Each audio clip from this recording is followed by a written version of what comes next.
Hello नमस्ते। आपल्या चॅनलमध्ये पुन्हा एकदा स्वागत आहे। आपल्या चॅनलचं नाव आहे बाई पण भारी।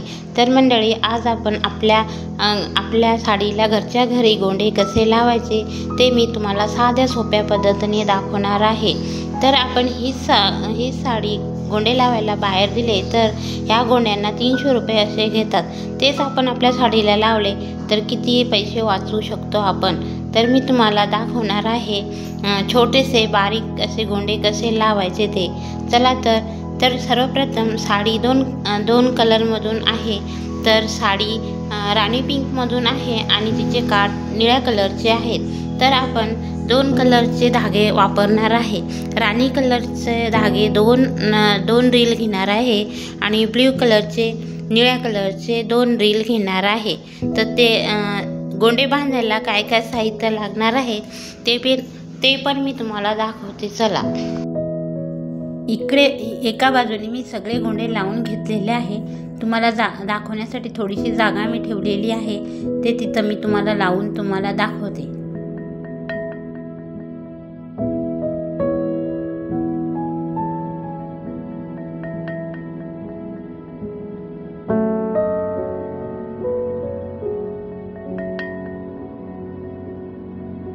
गोंडे बांधायला जास्त काही खर्च येत नाही, बस एवढंच थोडंसंच खर्च येतो। 100 रुपयापर्यंत आपण हे सगळं सामान आणू शकतो आणि आपल्या साडीला गोंडे लावू शकतो। तर चला तुम्हाला दाखवते। हे गम आहे, ह्या गमचा वापर आपण करायचा आहे धाग्याला लावायला। आणि हा निळ्या कलरचे 2 धागे आणि राणी कलरचे 2 धागे आणि हा जरीचा धागा आहे, हा आपल्याला 20 रुपयाचा मिळून जातो। आणि ही सुई आहे, ही गोंडे बांधायची सुई आहे। ही सहजपणे कुठल्या पण दुकानात आपल्याला मिळून जाते।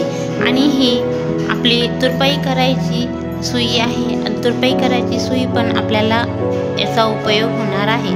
तर चला कसे बांधायचे गोंडे ते मी तुम्हाला दाखवते। तर इथे असा रठ्ठासारखा आपण पॅड घेतलेला आहे। पॅड जरा असा घट्टच पाहिजे, जरा धागा गुंडाळताना तो असा दुमटला गेला नाही पाहिजे, असा कडक असा घेतला पाहिजे, तर आपल्याला धागा व्यवस्थित गुंडाळता येतो।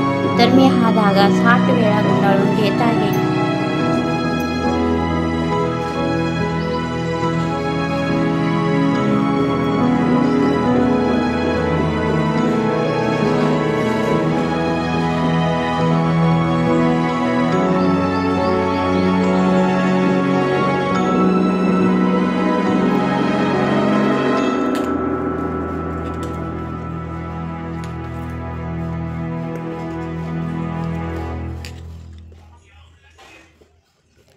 साठ वेळा गुंडाळून झाल्यानंतर व्यवस्थित त्याला पकडून असं कैचीने कापून घ्यायचं, व्यवस्थित पकडून घ्यायचं। त्यानंतर थोडंसं गम एका बाजूने गम लावायचा। गम व्यवस्थित सुकल्यानंतर इस्त्री थोडी गरम करून इस्त्रीने त्याला असं प्रेस करायचं। प्रेस केल्याने काय होतं, एकदम सिल्क असा धागा असतो ना, तो व्यवस्थित असा राहतो, नाही सुटत नाही। आपण गोंडे बांधताना ते सुटत नाही।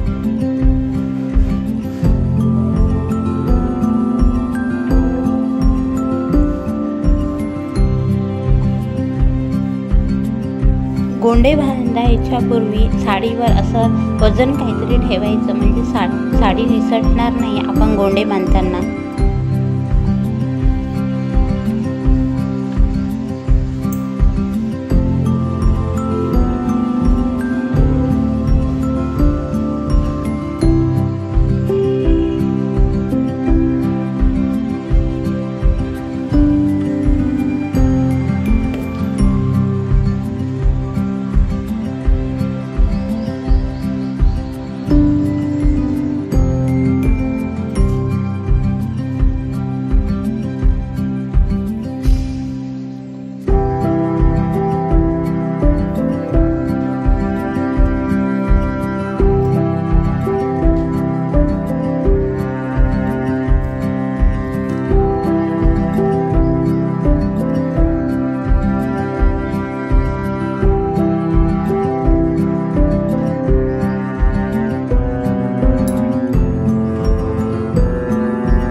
सुंदर असे साडीला गोंडे लावून झालेले आहेत, त्यामुळे साडीचा लूक पण अजून छानच दिसत आहे। असे गोंडे लावून घेतले आहेत। तुम्हाला आवडले की नाही नक्कीच कमेंट करून सांगा। हा व्हिडिओ तुम्हाला थोडा पण आवडला असेल तर नक्कीच चॅनलला लाईक करा, शेअर करा, सबस्क्राईब करायला विसरू नका। पुन्हा भेटू अजून एक ब्लॉग सोबत। तोपर्यंत सगळ्यांना बाय बाय।